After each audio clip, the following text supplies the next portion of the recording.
happening, y'all? I'm Will LaVeist. He's Eric ClaVille. You tune into LaVeist and ClaVille, where we give it to you straight the way it is from a black male's perspective. So let's get right to it. Today is one of our favorite shows, and it's why we love HBCUs, historically colleges and universities. You know, both of us, ClaVille, myself, I'm a graduate of Lincoln University of Pennsylvania, the first HBCU, founded in 1854, proud Lincoln Lion and ClaVille from Southern University. Southern University, Jaguars. Of course, we know that there's no greater band, no greater college experience than On the Yard at Southern. And also a double graduate, Southern University Law Center. Of course, I've got my Moot Court Board shirt on. Again, the greatest experience I've had at both institutions. And right behind me, I have the Blazing Hot 91 from Norfolk State University. That's right. You work at Norfolk State. That's right. Where I'm currently a professor. You know, so this is somewhere where Jaguars and Spartans meet. And we've got a radio show. I've been blessed to have one here on the station called State of the Water. It deals with public policy, law, and politics. Everything that I love to do, I've been able to do it here at our HBCUs. And I will be remiss, I got to give love to Hampton University. Absolutely. On the other side of the water, where I had my radio show, the Will LaVeist Show, on Smooth 88.1 WHOV, where jazz lives. I've had that show for several years in Hampton University, also taught there in the journalism department. So again, it's just that pride in having HBCUs. Now, Eric, when we were talking about this and talking about doing this show, you actually found somebody posted on the internet 10 reasons to attend HBCU. Talk a little bit about that. Where'd you get that from? Yeah, so there's a group called HBCU Alumni United. Over 84,000 HBCU alumni are on this Facebook page. Of course, when I talk about Facebook itself, of course, we're talking about a generation that still uses Facebook. Those of us with kids, they keep up with each other. Kids, we don't have time for Snapchat. Right. We don't have time for these other social media pieces because we got jobs. We work. We like to get our rest. When it actually turns dark. We can't do it like we used to do growing up. Speak for yourself. Speak for yourself, man. I can still do it like I used to do. Well, do it like I used to do when I went. Well, not quite. When I was on the yard. I'm about to say. Well, listen. I am speaking for me. I can't do it anymore. Trust me. But what this list talks about, Will and I, part of our show, and this is a fun show for us because it's a show that's near and dear to our hearts. We got our education, our foundation HBCUs. We both taught HBCUs. As a matter of fact, Will and I both met at Hampton University, where I served as a professor, and also my wife served as a professor there, an administrator. And we had phenomenal opportunities here at all of HBCUs, whether it be at Lincoln, whether it be at Southern University, and Southern University Law Center, whether it be at Hampton, whether it be at Norfolk State University. We've had phenomenal opportunities to really explore not just things that we love, but from a Black perspective, right? Absolutely. And it's something, man, we both gone on and gotten, additional degrees. But when people ask me where I graduated from, I always revert back to the Lincoln University, Pennsylvania. So I went to the University of Arizona. I love University of Arizona. Go Wildcats, Arizona, and got my journalism master's. And then I got my doctorate at Old Dominion University down the block. Go Monarchs, That's right. So, but I love all these institutions. But when somebody asks me, where did you graduate from? I just always revert back to Lincoln. And the interesting thing about me is that you hear me mention all those schools. All of them got cat mascots. So I don't know what's up with that, but it is what it is. It's something about that roar. It is. You mentioned other universities. I got my graduate degree from Louisiana State University, LSU. I've served. I've been able to participate as a faculty scholar at NYU University up in New York City during the summer once. And again, we've had an opportunity to go other places, experience other opportunities, education. Right. But we all refer back to our HBCU experience. As we refer to every place being the yard. So let's count it down. Yeah, sit that countdown. Definitely. Number 10. Yeah. Number 10, you'll be in good company. Now, when we talk about HBCUs, we know that they're historically Black. We know that all of them were created out of opportunity for African Americans, and from that we created culture. But when people talk about Blacks being the same, or they talk about the Black church, or they talk about the Black school or the Black community, well, everybody that's in the Black community is different. Everybody that's in the Right. church is different. As a matter of fact, there are different types of churches. So when you be in good company, that means you're going to be not only with African Americans and get a wealth of experience and interaction with Black people, not just from the U.S. itself, but also outside of the United States, from Right. other Black countries, and also from other non-Black countries. But also, you're going to get experience from people who are Black like you, but have different experiences. And Yeah, I think you're exactly right about that. I mean, my experience, like a lot of students, I actually went to another institution before I ended up at Lincoln University. I was recruited to play basketball up in an institution in Massachusetts. And I went coming out as a kid, coming out of Brooklyn, New York, Brownsville section of Brooklyn, New York. I just wanted to leave and go and explore and, get out the hood, just be honest. And right. basketball, along with having decent grades, was a pathway for me to do that. But when I got on that campus, it was a majority white, small institution, a Catholic institution. I was raised, a Methodist.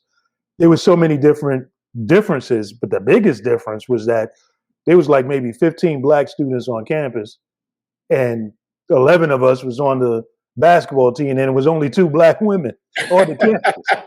And so, when I got there, I was like, the ball part of it was okay, but it was like, yo, this other whole experience that makes you a whole person, this is not for me. But, I stuck it out. I stuck out the season and decided along the way that I was going to go to a Black college. And somebody introduced me to Lincoln. I heard of Lincoln along the way. And when I got there and I got on the campus, my feeling of being home from that previous experience was just like night and day. So I think they're right. When you talk about being in good company and being around your people and being in your culture, being in your lane, so to speak, Lincoln absolutely was that. And since, I've had lifelong friends from that experience being on that campus. That's another reason to attend HBCU, and while we love it, but we're going to get to that in a moment. But you're exactly right. We had back at Southern, we had groups from California called the Cali Crew. Of course, you had the Chicago crew that with the Chicago house music. You had the New Orleans crew. You had the Florida crew. You had, where we're from, Shreveport. We had the Port City crew. I mean, everybody had their crews, and we were all different, right? And one thing that I noticed as well is that you'll have cats coming from, and of course I'm dating myself, I use the word cat, but you got cats coming from, Washington State, Seattle, from the West Coast, from the Midwest, right? Saying, man, I've never seen so many, beautiful, educated Black people in one place. Right. And they end up falling in love because they're like, hey, we grew up in quote unquote diverse societies, but really it was majority white societies. Or if you're from a different area, you have, of course, Asian Americans, Hispanic Americans, and so forth, where you weren't the majority, or your reasons or your reason for being or your causes weren't at the forefront. But by being an HBCU, you're there because not only do Black lives matter, Black intellect matters, right, professional matters, Black hair matters, Black athletes matter, everything matters, right? At HBCUs, and the leaders of student government, Black, the quarterback, Black, the league had an issue with Black quarterbacks. Well, we never had an issue from. Right. In fact, Doug Williams, as Black quarterbacks came from HBCUs, Grambling State University, Southern University, all universities, they put out athletes, and that's where the league came to get top athletes. But I'm getting ahead of myself because you could tell. Yeah, because you actually touched on some of number 5, which is diversity. But go to number 9, scholarships and grants. Yeah, number 9. This is a big one for you. This is a big one for you, boy. You got kids getting ready to enter college. This is a big one for you. Talk about it. Hey, brother, look, I'm on it like an eagle. My son, he's here, and my son, he applied to about 10 plus universities, and we narrowed it down.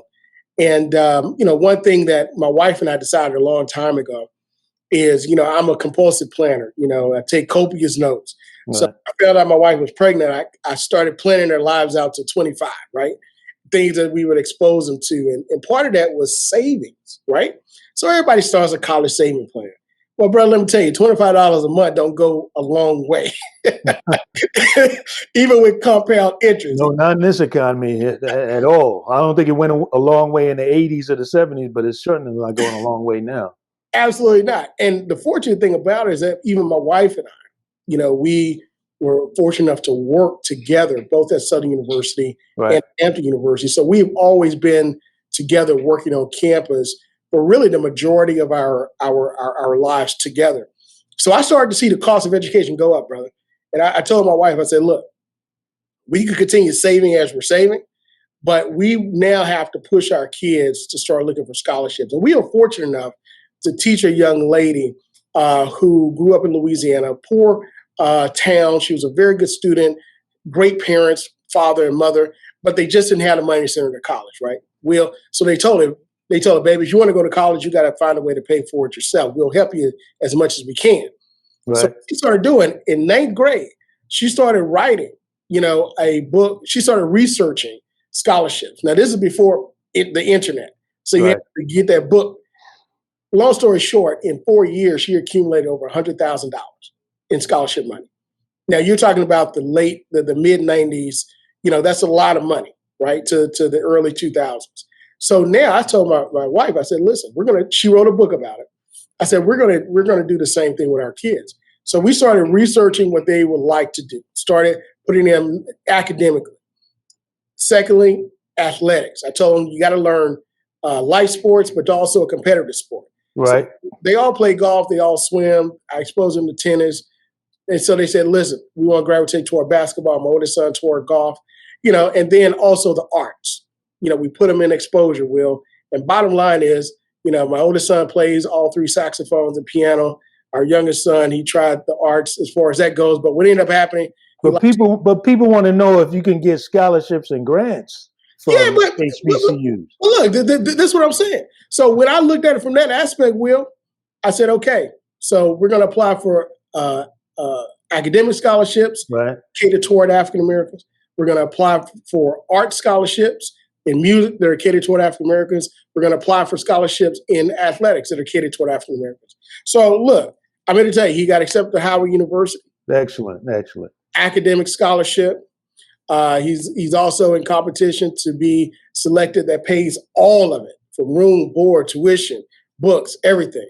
And then on top of that, there's other scholarships in the STEM area. He'll also be playing music and playing golf. So my point is, we were able to do all that at an HBCU, right? That's excellent. I mean, one of the things that my brother and I, Dr. Thomas LaVeist, who is also an HBCU alum, he went to University of Maryland, Eastern Shore, and then went on to University of Michigan to get his master's and doctorate. So again, another case of, HBCU being able to prepare you to perform anywhere. But he and I together had written a book a few years ago for the Tom Joyner Foundation. Tom Joyner, huge supporter of HBCUs. The book was Tom Joyner Presents How to Prepare for College. Wow. And in that book, even though it was written a few years ago, it's over 10 years old, but some of the basics in there are still very, very relevant. And one of the things we talked about was very much what you just said. You got to, as a student, if you do well in school, if you put yourself in a position where you have options, some school is going to see you as special. There will be grants and opportunities at HBCUs. There'll be at PWIs. But the most important thing is you got to put yourself in a position to be able to take advantage of these scholarships, these grants. And that's what you want. Scholarships and grants are things you don't pay back. You don't have to pay back. Loans are things you got to pay back. So we talked about that in that book. And right now, with the emphasis that has come upon HBCUs because of the ascension of Kamala Harris, Vice President Kamala Harris being an HBCU grad, Howard University, has brought a lot of attention, as well as the Black Lives Matter movement really deserves a lot of credit for bringing attention Absolutely. to the inequities that exist. And so there's a lot more attention that's going to HBCUs in terms of donations. Lincoln received, a donation for 20 million. Among other schools in Norfolk State was among that came from the former one of the founders of Amazon, Mackenzie. What's Mackenzie's her last name? Scott. Mackenzie Scott. Yeah. Right. I didn't want to say Mackenzie Phillips. That I'm dating myself. Yeah. But Mackenzie Scott, which we appreciate her and others Absolutely. who have done that kind of commitment. So the monies and the attention is there, but you got to put yourself in a position to be blessed. If you don't put yourself in a position to be seen as special, to be able to receive these grants or scholarships, it's not going to matter. So number 8, alumni associations for graduates of all HBCUs. Alumni associations for graduates of all HBCUs. Well, Will, I mean, all universities have alumni associations, so this is nothing germane to HBCUs. But you touched on it. You said we're getting a lot of attention from Kamala Harris becoming Vice President of the United States. We can't forget about Raphael Warnock, a Black preacher who went to Morehouse, who is the U.S. Senator representing the state of Georgia. Right. The state of Georgia. That is the first. That's huge. Yeah. That's right. Huge. The first African American to represent the state of Georgia post Reconstruction in the U.S. Senate. I mean, so this alumni circle that we have are because we were limited as African Americans in every aspect and facet of life. We've had to work toward getting in these areas. So, look, whether you go, if it weren't for HBCUs, we wouldn't have any Spike Lee. We wouldn't have Samuel Jackson. We wouldn't have Felicia Rashad. We wouldn't have Debbie Allen. We wouldn't have Reginald Lewis on Wall Street, who's the author of Why Should White Guys Have All the Fun? We wouldn't have all of these successful African Americans in business, right. in law, the Thurgood Marshalls, in law, in politics, in medicine, and the like, entertainment galore. So the network of HBCUs and our alumni network is important because these are people who have helped to unlock the doors, some that kick down the doors, and others who have come in and are blazing trails in those industries. So that's why HBCU Alumni Associations, just like HBCU Alumni on Facebook, it's very important because this is where you get an opportunity to see what you can do as an African American in those industries. And also the alumni associations as organizations are also a big part of the experience because of the way that you are encouraged to continue to be involved in your university and to give back. Those associations themselves become an avenue for you to do that. Like right now, I'm a lifetime member of my alumni association at Lincoln University. And I'm also right now, as we speak, in the process of seeking a nomination to be on the board of trustees of Lincoln University as a nominee presented by the Alumni Association. And so appreciate that. And so in our communities, because you're encouraged to give back, to stay engaged, those alumni associations become ways for you to be able to stay involved and to do that. And one of the things that we've been stressing a lot and that all HBCU alumni and family people connected need to do is to really give back, of your time, your talent, and absolutely your treasure. So no one can tell you what amount of money you should be giving, but you can look in your bank account and say, I know this university meant a lot to me. It was a significant part of my life story. So let me identify, let me budget, and let me give back so that other students can have that same type of experience. So if when you initially get out, if $50 is all that you can do, then do that. If 25 is all that you can do, then do that. If you can do more, absolutely you should do more. You should look into your account, look into what your capability is, and do that, and graduate and increase it as you're able to, because that blessing, that ability to pay it forward and to give back is going to pay dividends with the next generation and with our community. Absolutely. One thing that we've been able to do through my law firm at my alma mater, the Law Center, we were able to give a donation to actually start and help a trial team that we're starting up, and even more money to help build on the legacy there. Right. So again, like you said, I wasn't able to give 3.5 million or 350,000, but I was able to give what I was able to give, to give back to say, hey, we want to continue this legacy, which brings us to number 7. Number 7. Continue the legacy. Yes. Will, I think one of the biggest, you mentioned it, there are 2 things we could do to really continue the legacy. Well, really 3, in my opinion. Number 1, you said it, give back, right? Whatever you can do, $20 a month, $25 a month. After you get your tax return, give $100, something. But right. Start and graduate on up. Don't stay at 25, 20 years after you graduate. Don't stay at 25. Now, that's a problem. Look, just like in church, they stated that $25 scholarship, when you go to school. It's like, look, things going up. But, again, increase. Secondly, continue the legacy by encouraging your children. That's the greatest compliment that our schools can receive, is that our children say, we want to go to your alma mater, or we want to build on the legacy of other HBCUs, to continue that legacy. And to me, that's the biggest. And third, we continue to advocate for HBCUs, you and I, others. And if you're working in the industry, and you see other groups that are coming in internship programs, say, hey, have you considered the HBCU in your community? Have you considered this, considered that? Because a lot of people don't know about the great aspects of HBCUs. And some African Americans outside of the South or the Northeast and in the Midwest, and some individuals who are non-Black, whites and Hispanics and the like, they don't know. So it gives us a chance to tell the story. So number 6, empowerment. That one is very powerful for me, because when I initially came to Lincoln, I wasn't sure of what industry I was going to go in, what I was going to study. I didn't declare as a major, but I got empowered and discovered my calling as a journalist at Lincoln because of a professor, Dr. Joanne Gavin, now at James Madison University there in Virginia. She looked at me one time in class. We're taking a class. It was just a news writing class, which actually was the class that put together the student newspaper, the Lincolnian. So she looks at me one day in class, because I'm looking at her and I'm like, Dr. Gavin is fine. Here, I'm a 19-year-old student. I'm looking up at her. She looked at me, shook her head, and said, you know what? I'm going to make you the editor of the paper. And I said, whatever you say.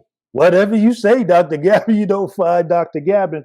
Well, it was after that, and after I got into actually developing the paper, writing editorials, and I saw the impact that my writing had on other students, that's what actually hooked me on journalism. So here you had that moment where someone saw something in me that I didn't see in myself. They empowered me to what ended up being a 20 plus year journalism career. I ended up coming down there to Virginia to be the first Black Metro columnist at the Hampton Roads Daily Press, the paper across the water from me. So that just shows you how an experience like that at an HBCU, professor who cares about you, sees your potential, can empower you to go on and do great things. Well, I would look at it from a different perspective, because empowerment just comes from being in a community of African Americans, people that look like you, that are aspiring to learn just like you, that are pushing you to do great things, and you're pushing them. You know what I'm saying? So to me, that's the empowerment. And the fact that in communities, HBCUs are not just economic drivers, but they're centers of expression of power and real power for the Black community. If you look at, and more specifically, HBCU law schools, I'm an advocate for creating more HBCU law schools and medical schools, because we see the power when you have these entities in your community, the power that you have. There are several stories out about NCCU, who has a law school there, Texas Southern in Houston, how you have graduates from these universities that become judges, right? You're not going to see that where you have 5, 8, 10 Black judges from the same law school elected. Southern University, classmates, my former students, as I taught at the Law Center, adjunct professor of law there, some of my former students are now sitting on the bench. Right. I had 5 classmates and former students just sworn in last year. That is tremendous. Which kind of brings us to the next point of diversity. Absolutely. We touched on it before, Will, and Black the Black community is not monolithic. Not at all. Not at all. And I hate when they put us in that category like that, saying, oh, you're all just alike. But no, we're different. That doesn't mean that we are different and we oppose each other, but we're different approaching issues from a different perspective. And that's one thing that helped me to learn at HBCUs, at my HBCU, and teach here, is that that's how you learn to grow, and that's how you learn to evolve. Right. So not only different perspectives and ideologies, we're different. We have great diversity within us culturally. Like, for example, I'm also half Hispanic. I'm half Latino. My mother was Afro-Latino from the Dominican Republic. My father was born as African American, born here, raised in the Caribbean. So I'm born and raised in Brooklyn, New York, one of the most diverse places where you got all kinds of flavor going on within the African diaspora, right? But guess what? I go down to Lincoln and I hear for the first time, not commercial go-go music, from Chuck Brown, the godfather of go-go, the father of go-go. I heard Bustin' Loose. I feel like Bustin' Loose when I was in New York. And it was like, okay, that's go-go. No, fella. When I got down to Lincoln, I heard real Chuck Brown. Right. And all of the other go-go. And I'm like, yeah, so I heard for the first time, for example, and I'm just talking about diversity in terms of music, I heard for the first time Too Short. Too Short is a legendary rapper in Oakland. I heard for the first time too. Now here I am from Brooklyn, where we think everything ends in terms of rap music in Brooklyn, and even though it began in the Bronx, we still taking it out in Brooklyn, saying And then I heard Too Short for the first time. So you get in this variety where you have these students coming from all over the African diaspora. Then I had students where I'm chopping it up in a room from Africa, from South Africa, that's telling us about the struggle there. Other fellow students from the Caribbean. So you get this diversity you see within our own people, within our own culture, yet you see how we are so closely connected. And I spoke about my mother. My mother was a Pan-Africanist, and she always taught about how all of the peoples whose ancestors made it through that transatlantic slave trade and who made it to the Americas and that we were all interrelated, that we were all cousins. We all have the same bloodline. I learned at Lincoln that there was more black people down in South America than in North America. There's more black people in Brazil than it is in the United States. So we have this wealth of diversity within our people. So when it always boggles my mind when people say, don't go to an HBCU because there's no diversity, it's not the real world.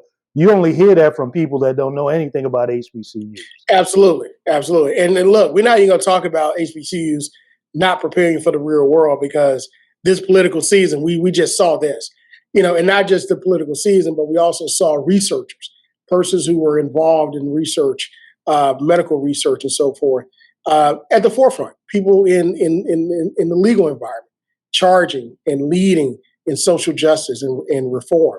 I mean, look, so that argument is out the window, right? Absolutely. But it also shows the fear of people saying, wait a minute, is this what HBCUs are producing?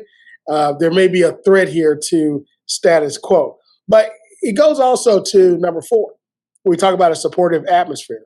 HBCUs, like I said before, is where Black lives matter, Black intellect matters, Black hair matters, Black music matters. You talked about music, a lot of people, like I heard the Chi-Town, house music, I was like, man, what is this? But, you kind of grew to it a little bit, right? It kind of grows on you. But then people from Chicago came down and heard about the New Orleans music, the bounce, Master P, and then people from Atlanta brought in the Outkast and the groups that were coming out of there, with LaVeist Records and others who were rapping and so forth. And then people out of Florida, and, came out of Florida, South Miami. Luke. Yeah, 95 South, and all those guys, man. And then, of course, from California, they're bringing in all different types of music that we haven't heard, but all came from the South, right? We all came from the South. We spread and we created this phenomenal music, and the atmosphere was supportive to that, where you could have it. Man, look, you could have a Gumby haircut, a fade next semester. You can have it slick back, slick down. You can have it froed out, blowed out, twisted, and then nobody bat an eye. Absolutely. Good. So that brings us down to number 3: classes, I can't speak, extracurricular activities tailored to African Americans. And I can tell you, on the campus, the HBCU campus, especially one is as old as mine. Yeah. For example, the Greek fraternity and sorority life is a huge part of the whole campus experience. And so I'm a member of Phi Beta Sigma fraternity, and Mu chapter is one of the oldest chapters in the fraternity. So Absolutely. having gone through in the 80s, you already know that the style of pledging and what I experienced, you already know that it was old school. It's quite different. So, but the thing about the organization is that they maintain that emphasis on still doing positive work in the community. And unlike a lot of the white fraternities and sororities, it extends after you graduate. So it becomes a network. It's not just, for most people, not just something that you did when you were in college, but it's something that continues on, and you continue to be able to use those as avenues to get back into engaging your university as well as engaging the community. Because all of those organizations were very much founded with the principles of uplifting the Black community, doing something positive, empowering these newly educated African Americans coming out of generations of slavery and coming into education, being an important pathway for upliftment. All of these organizations had this emphasis on empowering, doing something positive for the community. So those kinds of organizations and opportunities I mentioned, already, being made the editor of the newspaper, and how that changed my life. So in these environments, HBCUs, especially the Greek life, again, not just something that you do in college, but something that continues on throughout the rest of your life. Absolutely. And not just that, but coming not just from Greek life, but also, like you said, the newspaper, the SGA, right. The Student Government Association, at the law school, the Student Bar Association. All of these were geared toward African Americans and African Americans for leadership purposes. Still writing the same quality, as others. But again, you take the leadership part, and we see individuals who are in the industries now having leadership there. Which brings us to number 2, caring professors and faculty. Now, let me say this. For me, this really hits home because both at law school and undergrad, there were 2 people that really took me under their wing, and without them, I wouldn't be who I am today. I want to give a shout out to my good friend, mentor, and just a phenomenal human being, John Pierre, who is the chancellor of Southern University Law Center, one of my former professors. And, as a professor, we just kind of connected, right? And from there, to this day, we talk almost every day, every single day.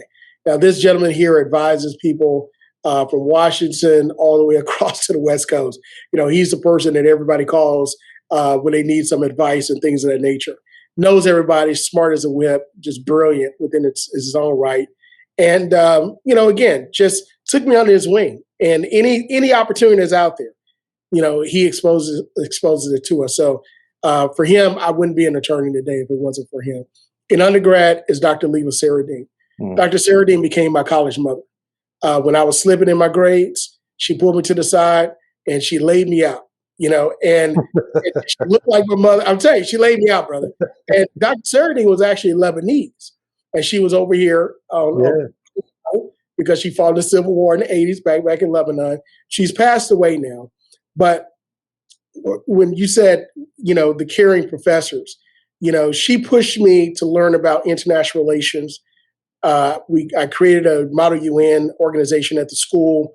We learned about South Africa. We learned about Sao Tome and Principe. We learned about other nations. I learned about international diplomacy. We were able to go to New York. I was able to visit the UN. I was able to spend 3 days there. Showed you how everything tied together, how these are not just separate abstract things, but they all ties together. Liberation. Absolutely. Absolutely. But Will, like I said, man, I had to take a couple of minutes to talk about those 2 people. If it wasn't for them, I wouldn't be here at all. Right. Absolutely. And I mentioned Dr. Joanne Gabin for me, also Dr. Willis in the English department, the late Clarence Kinney was a fraternity brother. He was administrator on campus, always took care of us. But let me ask, is it still like that? You're on Norfolk State's campus now. Is it still like that? Or the current students experiencing that? Absolutely, absolutely. I was on a virtual panel with one of our state delegates who was just elected from Norfolk State University, representing the second district here, state district in the Commonwealth of Virginia, and she talked about the professors that were here that helped to mold and shape her. She had other classmates that were on there that talked about that, and they had a current student from Virginia State University that talked about their professor. And listen, for me, I'm known as the internship guy and an opportunity guy. I've placed over 120. I graduated 125 students out of a pre-law program that we created, placed them in law schools, 80 law school acceptances across the country, $5.5 million in scholarships, and it's because again, I care for those students. I care for them, still do, and still do for my students today. So yeah, it exists. That's excellent. Which brings us down to the final one. Number one, a first-rate education. Absolutely. I was doing some research, in preparing for a candidates forum that I had with other candidates for the Lincoln Board of Trustees. And one of the things, just browsing and looking, I looked up Lincoln's first black president, which I knew was Horace Mann Bond, Julian Bond's father, right? Wow. But the thing that I wasn't as much aware of Horace Mann Bond's part of his story was that he was alum of Lincoln. I knew that. But then he went on to the University of Chicago where he got his master's and his doctorate. And in that experience, he says about how when he got to the University of Chicago, he realized that he was prepared to compete with any student on the planet. So he graduated, he came out of the University of Chicago with the highest honors and one of the top students. I mentioned earlier myself having come out of Lincoln University and then going to the University of Arizona, School of Journalism, getting my doctorate from ODU. When I was at the University of Arizona, I had no reservations at all about my ability to compete. I mentioned my brother, Dr. Thomas Louise, University of Maryland East Shore, HBCU, went to the University of Michigan for his master's and his doctorate. He's one of the top sociologists in the nation. He's now the dean of the School of Public Health at Tulane. When he tells that story about when he got to the University of Michigan, he knew he was ready to compete. All of us, anybody who says these institutions are not top-rated institutions that prepare you to compete anywhere is absolutely another person who knows nothing about HBCUs, because all I did was just tell your story, right, Eric? Absolutely, absolutely. Well, and again, that argument goes out the door. I would not be who I am today unless I attended a Southern University and Southern University Law School. I wouldn't be. I love teaching HBCUs as well. I love being a professor at HBCUs. I love the radio show that I do here at HBCU here at Norfolk State on WNSB. I love every aspect of HBCU. I love that my son chose. My son applied to several of the Ivy League schools, several of the top private tier schools.